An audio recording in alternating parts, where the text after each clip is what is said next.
비 오고 벚꽃은 날리면 우린 내가 떠나간 나를 기억해. 2014년 4월 16일 안산 단원고 학생들을 태운 제주행 세월호가 침몰해 많은 수의 사망자를 낸 세월호 참사 7주기입니다.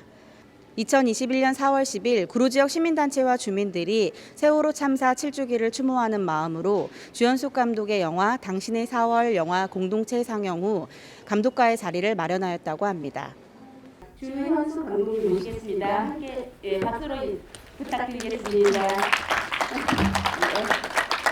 오늘 저를 사회를 맡은 조민수입니다. 감사합니다. 우선 토요일 날 아침에 10시 반에 이렇게 극장에 와주셔서 너무 감사하고요. 코로나 시국에 사실 극장이 너무 멀어졌잖아요. 근데 이렇게 와주셔서 너무 감사하고, 그리고 특별히 제가 구로구에 천왕동에 살거든요. 그래서 특수관계인으로서 구로구에서 이렇게 상영하게 돼가지고 너무 반갑고요. 말씀하신 것처럼 저도 그 시기에 좀 힘들게 보냈어요. 특히나 천왕동 같은 경우에는 아이들이 많은 집들이 많거든요. 그래서 당시에 그 천안역에서 촛불 집회를 매일 했었어요. 그리고 나중에는 이제 그 주말마다 했었고요. 그 촛불 집회에 이제 저도 아이가 있어서 아이랑 같이 나가 있고 그랬었는데, 사실 저는 그렇게 나가면서도 세월호 참사를 이렇게 잘 직면하지 못했어요. 왜냐하면 저한테는 감당할 수 있는 슬픔이 아니었어요. 그러니까 그렇게 배가 침몰하는 장면을 실시간으로 보고 있고 그 안에 사람이 있다라는 생각이, 그걸 좀 견디기가 어려웠거든요. 그래서 거의 제가 세월호 참사에 대해서 생각하기 시작한 거는 한 3주기가 지나서였어요. 그래서 저는 그런 생각을 하는데요.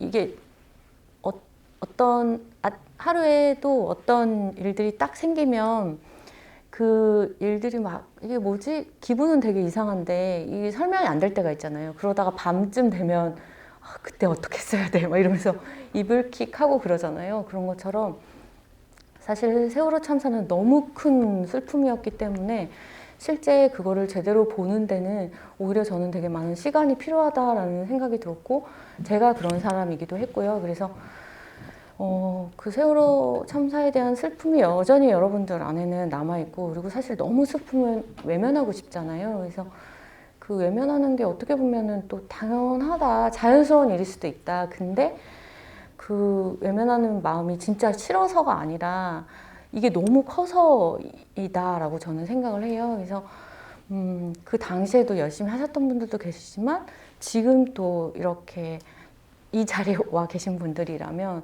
이미 되게 많은 장애물을 떼어놓고 이 자리에 오셨다고 저는 생각을 하고, 그래서 지금 할 수 있는 일들을 하면 되게 좋겠다라는 생각을 하는데, 어쨌든 저는 3주기 지나서야 노란 리본을 메고 다니는 모습을 보면서 저분들은 왜 3주기가 지났는데 자기 일도 아닌데 저렇게 노란 리본을 달고 다니시지? 라는 생각을 하게 됐던 것 같아요. 그리고 나는 왜 이제서야 이 노란 리본이 눈에 들어왔을까라고 생각하면서 이거는 나한테 되게 큰 트라우마였구나 라는 생각을 하게 됐어요. 그리고 사람들한테 질문을 하게 됐어요. 그날 기억해? 라고. 그랬더니 너무 사람마다는 되게 달랐는데요. 대부분 어제 점심에 뭐 먹었는지도 잘 기억 못하는데, 몇 년 전 어떤 날 아침에 대한 기억은 너무나 또렷하신 거예요. 아마 여러분들도 그날을 기억하실 것 같은데, 어떻게 처음 그 소식을 들었는지, 그리고 전원 구조라는 것 때문에 안심하셨다가 아니라는 걸 알게 됐을 때 그 막 나락으로 떨어지는 마음, 그리고 또 아무것도 할 수 없었던 그 마음들이 다 있었기 때문에 그걸 다 기억하시더라고요. 그래서 이건 뭐지? 라는 생각을 하면서 이건 진짜 트라우마고, 나만 이렇게 이 부분에 대해서 힘든 게 아니라 우린 그걸 다 지켜봤고 지켜본 사람으로서 생기는 목격자로서 생기는 트라우마가 있구나 라는 생각을 했어요. 그래서 이 이야기를 담아서 같이 이야기 나누면 너무 좋겠다라는 생각을 했죠. 제가 말이 길고 마음이 급해서 그래요.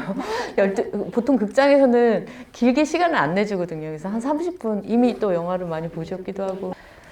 제가 이 작업을 해야 되겠다고 생각하면서 제가 주로 하는 방법은 작업 시작할 때 소문을 내요. 나 이 작업할 거야. 그래야 제가 게을러졌을 때도 옆에서 이렇게 질문을 하면 내가 게을러졌네 라고 하면서 더 열심히 이제 하게 되고 그런 계기들이 많았기 때문에 우선 소문을 내고, 그리고 또 다른 이유 중에 하나는 사람들이 어떻게 생각하는지 리서치가 돼요. 이 주제에 대해서 어떻게 생각하는지 듣게 되거든요. 근데 그때 들을 때 아까 말씀드린 것처럼 다들 자기만의 기억들이 있는 거예요. 그래서 고통이나 아픔은 사람이 갖고 있는 지문만큼 다양하대요. 그래서 다 각자 세월호 참사를 지켜봤는데 자기가 아픈 부분은 또 되게 섬세하게 달랐어요.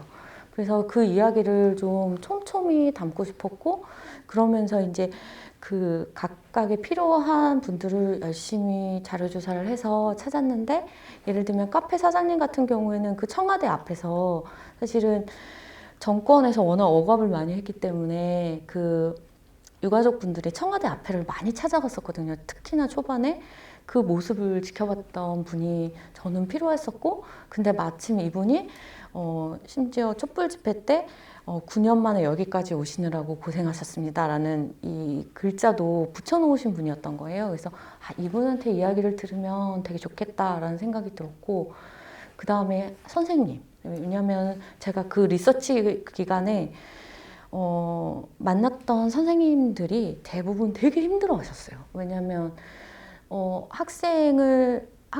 우리가 세월호 참사의 희생자 중에는 이제 다른 분들도 많이 계시지만 학생이 대다수잖아요. 그러면서 이제 학생은 사실은 주 양육자인 부모나 뭐 가족들 이외에 되게 많은 시간을 보내는 사람이 사실 선생님이잖아요. 그러니까 이 선생님들이 나라면 이라는 생각을 계속 하시는 거예요. 내가 그 배 안에 있었다면, 나라면 애들을 구하러 갈 수 있었을까? 계속 그 생각을 하시고, 어떤 분은 세월호 참사 이후에 꿈을 꾸시면 자기 방 안에 물이 차는 꿈을 계속 꾸셨다는 얘기를 저한테 해주시고, 그리고 선생님들끼리 모여서 그 이야기를 서로 이제 케어해 주시고, 근데 또 학교 가면 학생들을 봐야 되는 거예요.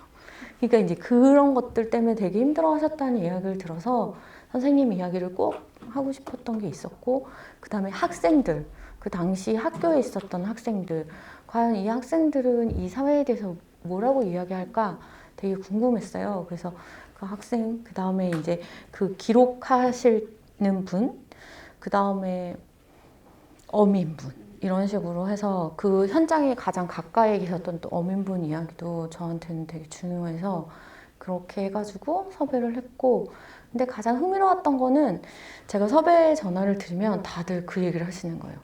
저는 한 게 없는데 제가 이 인터뷰를 해도 되나요? 이 말씀을 하시는 거예요. 그래서 그게 참 신기하기도 하고, 어떻게 보면은 우리가 이 슬픔에도 위기가 있다라는 말씀 하시잖아요. 그러니까 가족을 잃고 아이를 잃은 부모가 있는데 내가 이 이야기를 해도 되나? 라는 이제 생각을 저도 했고, 인터뷰 제가 섭외했을 때 그분들도 그 얘기를 해주셨는데, 실제로 영화를 보신 유가족들은 너무 좋다고, 고맙다는 말씀을 저한테 해주셨는데, 그 말은 이제 저한테 고맙다기보다는 그 시기에 같이 마음 아파해줬던 시민들한테 그 얘기를 너무 전달해주고 싶으시다고, 그리고 그 말을 이 영화가 대신 해주는 것 같다. 왜냐면 사건 당시에는 경황이 없어서 진짜 많은 사람들이 와서 도와줬고, 지금까지도 옆에 사람들이 있는데 그분들한테 너무 경황이 없어서 고맙다는 말씀을 못 하셨다는 거예요. 근데 이 영화가 그 고맙다는 말을 대신해 주는 것 같다. 그래서 너무 좋다. 이 얘기를 하시더라고요. 그래서 이 영화를 통해서 여러분들도 그 유가족들의 마음을 좀 전달 받으셨으면 좋겠다. 이런 생각도 들기도 해요. 예. 되게 중요한 질문인데요. 저는 지금이 이제 7년 정도 됐고, 그렇다면 우리를 좀 돌아볼 필요가 있겠다라는 생각이 우선 하나 있었어요. 그리고 유가족분들은 사실 지금까지도 당신들이 할 수 있는 것들을 하고 계시거든요. 그래서 근데 너무 외롭다라는 생각이 저는 개인적으로 되게 들었었고, 그렇다면 이 목격자가 당사자라는 거를 보면서 나도 그때 아팠어 라는 것을 확인하는 순간 사실 이 세월호 참사에 대해서 목소리를 낼 수 있지 않을까라는 제가 늘 야욕이라고 그러는데요. 야욕이 있었어요. 그래서 여러분들도 세월호 참사를 지켜봤던 목격자로서 목소리를 내줬으면 좋겠다. 그리고 7년이 지났는데 지겹다. 이게 아니라 7년이 지났는데 여전히 우리는 왜 그런 참사가 일어났는지, 왜 아무도 못 구했는지에 대한 대답을 듣지 못했잖아요. 그러니까 그 대답을 유가족만 찾는 게 아니라 우리 모두 같이 찾을 수 있었으면 좋겠다라는 생각으로 유가족보다는 시민들 이야기를 담으려고 했었고, 그리고 말씀드린 것처럼 사실 유가족이 영화에 나오는 순간, 말을 하는 순간 너무 슬퍼요. 그래서 영화를 볼 수가 없어요. 사실 저도 그렇거든요. 저도 일상에서 유가족들을 만나고 같이 농담 따먹기도 하고 오랜 시간이 지났기 때문에 할 수는 있는데 영화에서는 또 다르잖아요. 그래서 애시당초 이 영화는 유가족이 아니라 그냥 우리 마음속을 들여다보는 영화로 만들고, 당신들이 그 목격했던 우리 모두가 어떤 시간을 보냈는지를 좀 더듬어가는, 그래서 영화 자체가 뜨겁지는 않아요. 그래서 일부러 뜨겁지 않게 많이 만들었어요. 그러니까 덤덤하게 볼 수 있게. 그렇지 않으면 영화를 볼 수가 없어요. 그래서 사실은 침몰하는 장면도 일부러 넣지 않았고요. 세월호가 어떻게 영화 안에 들어와야 될지 되게 많은 고민들을 했고, 저희 스태프들도 그 고민을 엄청 많이 했는데요. 그래서 될 수 있으면 되게 정제대의 모습으로 세월호가 영화 안에 드러나고, 침몰된 장면은 아예 넣지 말자라고 약속을 하면서 영화를 만들어서, 그래서 영화 보러 오시기 전에는 세월호 영화는 이제 못 보겠는데 다들 그러셨다가 영화 보시고 나서 울었지만 괜찮았다고 이렇게 말씀을 해주세요. 그래서 근데 제가 유명하지도 않고, 그래서 이 영화를 어떻게 홍보해야 되나 늘 진짜 고심을 하고 있거든요. 그래서 여러분들이 사실은 영화를 보고 다음 주가 어떻게 보면 추모의 기간이기도 하잖아요. 그래서 물론 다음 주뿐만 아니라 그 시간을 넘어서 우리가 추모를 계속 해야 된다고 생각을 하는데, 다음 주에 정말 꼭 자기 주변에 있는 사람들을 무조건 보라고 해서 표를 끊어주든 극장 안에 넣어주셨으면 좋겠어요. 네네. 이 영화의 특징이에요. 네. 네네. 오히려 그러니까 다른 영화, 저도 이렇게 그러니까 관객과의 대화를 하면 진짜 영화에 대한 질문들을 해주시거든요. 근데 이 영화는 어쨌든 의도 자체가 우리가 어떻게 그 시간을 보냈는지를 이야기하자는 거기 때문에 정말 신기하게도, 신기한 게 아닌가요? 다 계획된 건가요? 정말 당신이 어떤 시간을 보내셨는지 들려주시거든요. 근데 그 목소리를 듣는 것만으로도 용기가 많이 나는 것 같아요. 저는 되게 위로를, 작업하면서 사실은 위로를 많이 받았고, 예. 그래서 아까 말씀하신 것처럼 어떻게 거리를 두었냐라고 했을 때 사실 거리 둘 필요가 없었어요. 그러니까 저는 되게 아팠는데 앞에 있는 사람이 아프다고 얘기하니까 되게 위로를 받는 거예요. 그래서 되게 씩씩하게 작업을 했고, 사실은 마지막 노래 만들 때 그때는 조금 울었어요. 그러니까 아까도 말씀드린 것처럼 되게 담담하게 만들려고 되게 많은 노력을 했고, 사실 그게 제일 어려웠어요, 영화 만들면서. 왜냐면 저도 화가 나잖아요. 저도 막 슬프고. 그런데 특히나 이제 막 그 단식 투쟁하실 때 옆에서 폭식 투쟁한다고 막 그런 그 영상들을 보면 너무 화가 나는 거예요. 근데 그걸 영화 안에 막 화나게 만들어버리면 관객분들도 같이 그냥 화가 나면서 자기 마음을 못 들여다보실 것 같은 거예요. 우리가 저런 시간을 보냈구나라고 성찰의 시간이 필요한 건데, 그래서 이제 그런 것들 막 눌렀었는데, 근데 되게 작업하면서 감사했던 거는 그 어민분이 그 시신 수습하시는 이야기를 해주실 때 처음에는 그 얘기 안 한다고 그러셨어요. 근데 그래도 얘기해 달라고 말씀드렸더니 그걸 얘기해 주시는데 되게 긴 시간을 이야기하셨는데 한 번도 시체라는 말씀을 안 하셨어요. 그러니까 그 조카, 학생, 그 다음에 지성이 이렇게 지칭을 하시는 거예요. 그래서 그게 너무 고마웠어요. 인간에 대한 예의가 느껴졌고, 생명을 소중하게 생각하는 마음? 그런 것들이 다 느껴지는 거예요. 왜냐면 우리가 보통 304명 하면 너무 덩어리 같잖아요. 그 각각의 한 사람의 삶이 있었고 되게 소중한 일상이 있었고 그 주변에 가족들이 있었고 그 사람을 둘러싼 것들이 있었는데 근데 죽음으로만 탁 얘기해 버리니까 이게 무게감이 없는 거죠. 근데 이분이 다 그 학생, 지성이. 그래서 정말 감사했어요. 물론 촬영할 때는 뭐 저 혼자만 있는 게 아니고 막 촬영 감독도 있고 막 조명도 있고 막 엄청 신경 써야 하는 것들이 많으니까 집중해서 이제 그걸 진행하는데요. 근데 나중에 이제 편집하면서 그걸 다시 보고를 계속 반복하는데 되게 감사했어요. 그래서 어떻게 보면 노래 가사도 그래서 그 마음을 좀 담고 싶었어요. 어쨌든 영화 안에서는 죽음을 묘사할 수밖에 없었지만 제가 부모여도 그렇게만 묘사되는 건 너무 슬픈 거예요. 그리고 그 사람의 일상이 잘 드러났으면 좋겠다라고 생각했고 그래서 대다수였던 학생의 일상을 좀 더 구체적으로 담으면 좋겠다. 그래서 벚꽃이 피면 생각날 거고 근데 되게 환한 모습으로 기억할 거다. 어떤 죽음의 모습이 아니라 환한 모습으로 그래야만 원래 그 사건이 없었으면 그렇게 재미나게 잘 살 수 있었던 삶에 대해서도 다시 더 생각할 수 있을 것 같아서요. 그렇게 했죠.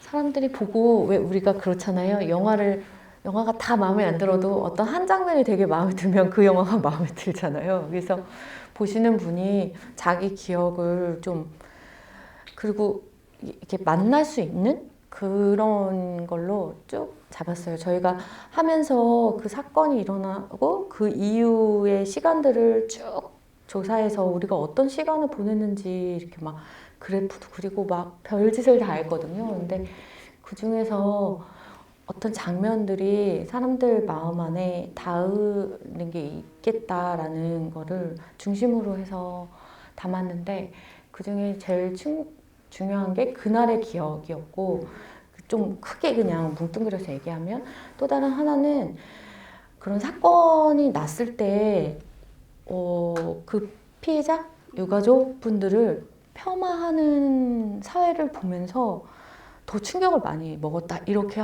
얘기하시는 분도 계셨어요.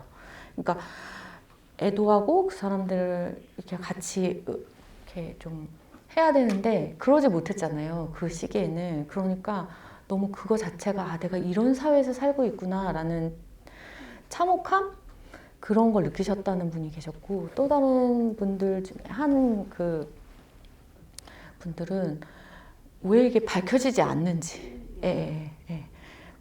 왜 그런지 그게 너무 답답하시다라는 분들도 또 한 축에 계셨어요. 그래서 그 이야기들을 쭉 담아가면서 보시는 관객분들이 자기 기억을 만날 수 있도록 그렇게 넣었죠. 그러니까 제가 만들기 시작한 거는 3주기 지나서부터 이제 자료들을 모았고요. 그리고 저기 앞에 계시는 그 촬영해 주시는 분들처럼 실제로 미디어 활동가들이 꽤 많아요. 그래서 그분들이 촬영해 놓으셨던 것들도 많이 찾았고요. 그러면서 이제 이야기를 만든 건데 그러면서 저희가 이 영화 버전으로는 2019년에 부산영화제가 10월 달에 했었는데 그때 첫 선을 보였어요. 그리고 원래는 작년에 개봉을 했어야 되는데 코로나랑 총선이 있었죠. 총선이 15일이었어요, 심지어.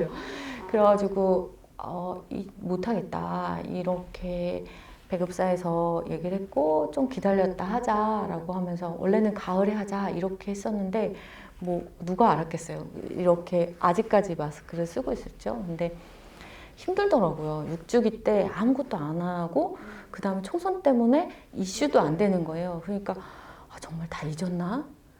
이런 생각이 막 들면서 되게 우울했었어요, 마음이. 근데 우리가 아직 코로나가 물러나지는 않았지만 7주기 때는 꼭 하자 이렇게 하면서 되게 외람되고 송구스럽게 극장에서 개봉을 하게 됐죠. 그리고 봐주십사 이렇게 말씀을 드리게 됐죠.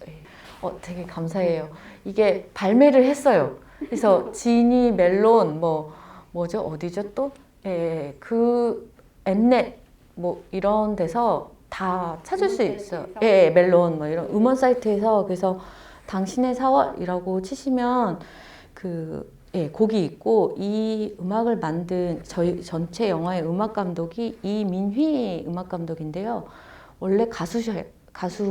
그래서 옛날 이렇게 무키무키 만만스라고 약간 펑키 음악 되게 아주 특별하게 잘하시던 분인데, 그분이 전체 음악을 하셨어요. 그리고 이제 노래를 마지막에 넣자라고 해서 그래서 이렇게 됐고, 여러분 진짜 많이 물어보셨어요. 그래서 원래 19년도부터 물어보셨어요. 영화 틀고 나서부터. 그래서 개봉하면서 발매하자 이런 얘기를 했었고, 그래서 발매하게 됐죠. 그래서 그냥 당신의 4월 치시면 다운받아서 들으실 수도 있고, 그래서 많이 들어주세요. 예. 마지막 질문 중에 유가족 소식도 궁금하시다. 유가족 분들이 이게 공동체 상영이 한 100군데가 좀 넘거든요. 그래서 되게 열심히 다니세요. 그리고 아까도 말씀드린 것처럼 유가족 분들이 영화가 너무 좋으시다는 거예요. 그 19년도에 이제 부산국제영화제에서 보시고 나셔서 너무 좋다. 7년 동안 정말 별걸 다 하신 거잖아요, 사실. 근데 시민들이 어떻게 생각하는지가 궁금하셨대요. 그러니까 자기는 부모니까 막 하신 거잖아요. 근데 우리의 모습을 시민들이 어떻게 생각할까? 근데 부모한테 와가지고 우리가 힘들어요라고는 못 하시잖아요. 그러니까 모르셨던 거예요. 근데 이걸 보시면서 시민들도 힘드셨고 우리랑 같은 마음이셨구나라는 것 때문에 되게 좋으시다고 그러면서 계속 보러 다니시고요. 그 간담회 이제 저희가 상영하고 이야기 나누실 때 같이 가셔서 이야기도 같이 나눠주시고, 그래서 유경근 집행위원장님은 계속 보세요. 그래서 안 힘드세요? 이랬더니 너무 좋다고. 그 시간들도 생각나고 우리가 외롭지 않았구나라는 생각을 하면서 되게 좋다고. 그래서 관객들이 좀 많이 봤으면 좋겠다고 N차 관람 좀 해달라고 부탁하시면서 다니시더라고요. 그래서 여러분들도 N차 관람을 권해드릴게요. 그게 하나 있고, 뭐였죠 마지막에? 카메라 감독으로서 이렇게 찾는 이 문제가 어떻게 이어져 가야 할지. 저는 그러니까 올 초에 되게 우울했어요. 사람들이 다. 왜냐면 무혐의 나오고 뭐 해경 수뇌부들 뭐 이렇게 무죄 1심에서 나왔고 1심이긴 하지만, 그래서 되게 다운돼 계셨어요. 그 유족분들도 그렇고 제 마음도. 근데 어느 순간 그런 생각이 드는 거예요. 우리가 아직 대답을 듣지 못했다면 그 대답을 듣지 못하는 것을 포기하지 않으면 이긴다 그런 생각이 들더라고요. 그래서 저는 포기하지 않고 오래 사는 게 제일 중요하다. 그래서 살아남은 자가 이기는 자다. 네, 진짜로요. 그래서 제 여담으로 윤여정 배우가 70 넘어서 아카데미 갈 줄 누가 알았겠냐고. 그래서 오래 건강하게 그 대답을 듣는 걸 포기하지 않으면 저희는 정권이 그냥 뭐 바뀐다고 해결되지 않는 걸 우린 너무나 잘 봤잖아요. 그리고 사실 우리가 포기하지 않는 게 저는 제일 중요하다. 냉소적이 되지 않는 거, 그다음에 포기하지 않는 거, 그리고 건강하게 오래 사는 거. 이렇게 말씀드리거든요. 예. 그래 주셨으면 좋겠어요. 예. 원래 그 고 노회찬 의원 작업을 준비 중에 있었는데 코로나로 투자가 끊겼어요. 그래가지고 그거는 기획서나 이런 걸 다 써놔서 언제든 하자 이렇게 하고 있고요. 그리고 지금 이 작업을 계속 하자. 그래서 사람들의 기억이 집단의 기억이었고 우리 모두의 기억이었다라는 거를 잘 남겨놓자.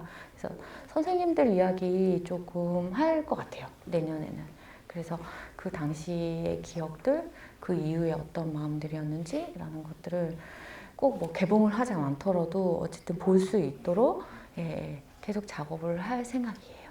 네. 감사합니다. 네. 영화 만드시라고 수고 많으셨고 또 세월을 잊지 않게 저희들에게 이렇게 이야기를 또 해주셔서 감사합니다. 우리 이렇게 멋진 이야기 또 계속 다큐 감독으로서 더 멋진 활약을 기대하기 조영숙 감독님께 박수 한번 부탁드리겠습니다. 감사합니다. 네, 감사합니다. 그리고 오늘 이 자리 저희들이 잊지 않도록 사진 한 장 기록으로 남기려고 해요. 저희가 네, 영화를 보시고 어떠셨는지 한 말씀 부탁드리겠습니다. 네, 저는 오늘 영화를 보러 오기 참 잘했다 그런 생각을 했고요. 영화를 보고 나니까 제가 정말 정화가 된 기분이었어요. 막 카타르시스라고 하잖아요, 정화가요. 정말 제 마음에 있던 그런 것들이 정말 다 씻겨나가는 것 같았어요. 그래서 제가 오늘 좀 눈물도 많이 흘렸는데 눈물을 흘리면서 그냥 다 정화가 됐다. 그런 생각을 했고 또 영화를 만들어주신 주현숙 감독님께 참 감사하다는 말씀을 전하고 싶어요. 우리 사회의 아픔을 이렇게 기록으로서 영상으로서 이렇게 찍어주셔서 우리 모든 국민들의 마음을 이렇게 치유해 주시고 또 만져주시고 또 이렇게 정화시켜 주시는 거에 대해서 정말 감사하다 이런 생각을 했습니다. 네. 감사합니다. 네.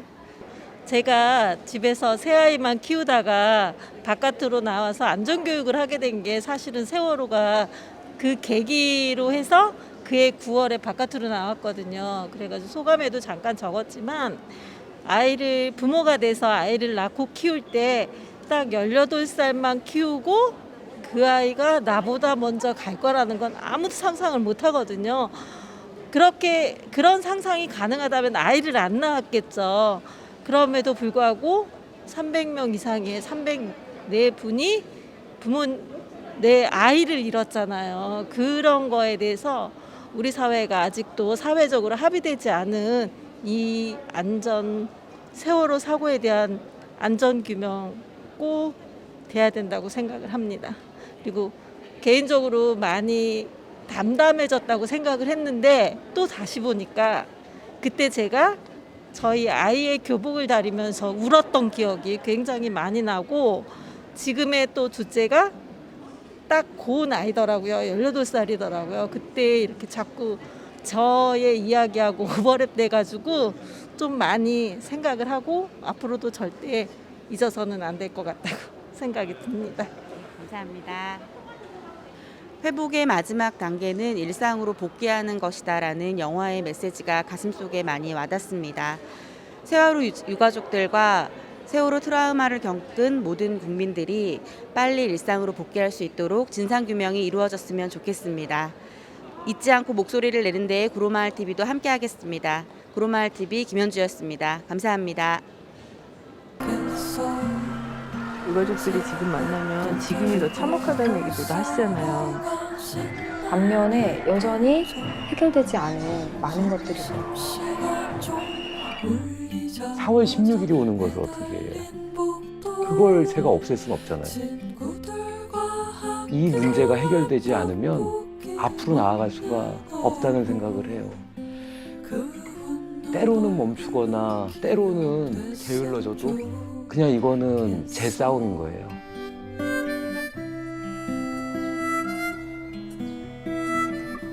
노란 리본 이렇게 달고 가는 분을 보니까 너무 반가운 거예요.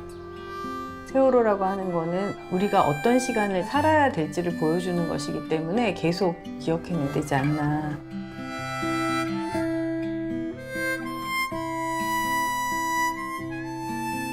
내 하나는 웃음 절대 잊지 않아. 세월호 잊지 않겠습니다.